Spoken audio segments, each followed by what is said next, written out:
This is a 1924 silent film called The Call of the West. The leading man plays himself.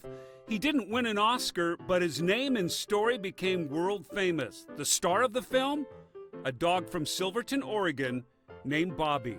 So we're walking in front of what originally was, back in the 1920s, the restaurant owned by Bobbie's owners. That's correct. Gus Frederick is the local historian in Silverton. In the early 1920s, the Brazier family owned the Real Lunch Restaurant, a local cafe.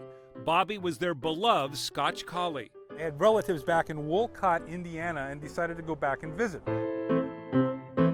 In August 1923, the Brazier family loaded up their car for the 2,500-mile trip to Wolcott. Bobbie came along, perched on the luggage, taking in the sights and smells as they traveled thousands of miles across country. But at a gas station in Wolcott, Indiana, there was trouble. And while they were there, getting ready to leave, apparently he ran off, was chased by some local dogs. His desperate owners searched the town for days. Posters were put up, notices put in the newspaper, but Bobbie couldn't be found. Heartbroken, the Brazier family made the journey back home to Oregon. Bobbie was gone. Or was he? On a February day in 1924, 6 months after Bobbie disappeared, one of the Brazier daughters stepped out of the cafe and saw a miraculous sight coming down Main Street.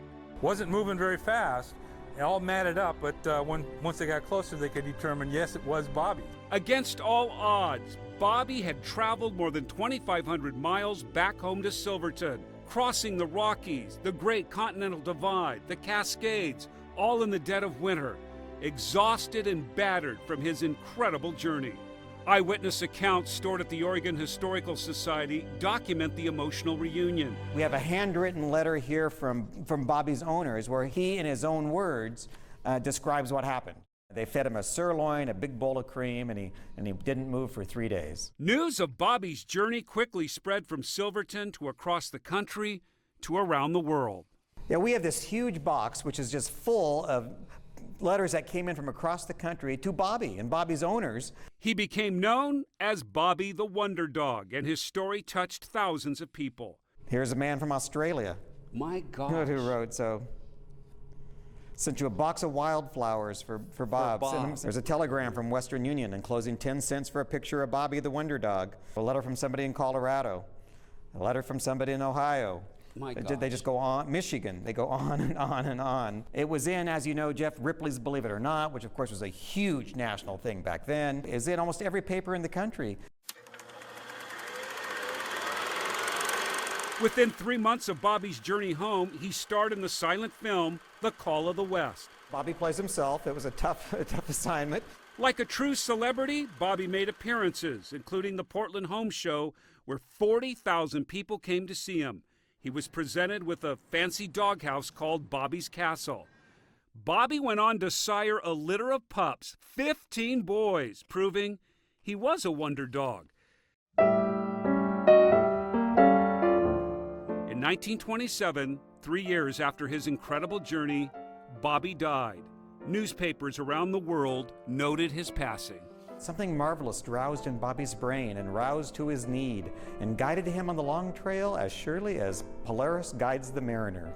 Bobbie was buried with honors at the Oregon Humane Society Pet Cemetery in the doghouse he had been given the year before.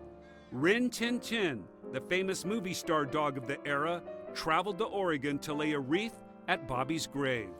It's such a wonderful Oregon story. Again, I can't think of any other story that really demonstrates this incredible bond we have with animals. In Bobbie's hometown of Silverton, Bobbie's journey is remembered and cherished with a giant mural.